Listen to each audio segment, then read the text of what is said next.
pleased to have the opportunity to talk with Marta Olazabal. Marta Olazabal is an interdisciplinary researcher exploring the impact of climate change and the assessment of local adaptation policies in urban areas. She has a background in environmental engineering and moved to social sciences, in which she holds a PhD in land economy at the University of Cambridge. Marta, how did you arrive to work on these adaptation policies? Before doing my PhD, I was working a lot on urban sustainability assessment, on urban resilience a bit, on urban climate change. But when I did my PhD, I was entering more into this scholarship of resilience, of transformability in cities. And when I finished my PhD, I decided that I wanted to focus a little bit more and more deeply into adaptation to climate change particularly, because I thought that perhaps there could be particularities in the adaptation field that couldn't be addressed very well from an overview or from an overall resilience point of view.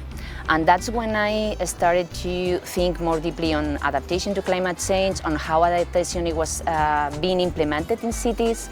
And I realized that even there are good policies and good plans, we have not enough data on adaptation implementation, on whether adaptation actions are being successful or not. And do you have any advice for future students who work in the field of adaptation?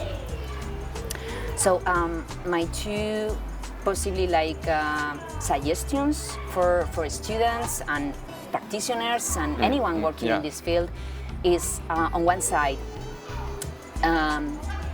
to find out, to explore, to identify good practices, and also policy recommendations on how to improve the integration of different knowledges in cities. We tend to use only top-down, technical, very technocratic knowledge, but we tend to forget to incorporate local knowledge that could help us to really identify what are the on-the-ground vulnerabilities, risks that are being experienced by people, by communities, by perhaps minorities. So that's one aspect that I would suggest to look at. And the other one is what I was mentioning earlier, on the need to focus more on how to make tangible the connections between actions and impacts of those actions. How we are going to measure or to assess if what we are doing is on the right path or not. How to link adaptation to climate adaptation actions in cities to impacts on health, impacts on ecosystems, not only now but also in the future. So the lack of integration of socioeconomic aspects is also something that is currently lacking in policy making and planning in cities. I think that from a learning point of view for students, but also for practitioners or policymakers, that's something that we need to focus on. Thank you for this inspiring presentation. Thank you, everyone. Thank you.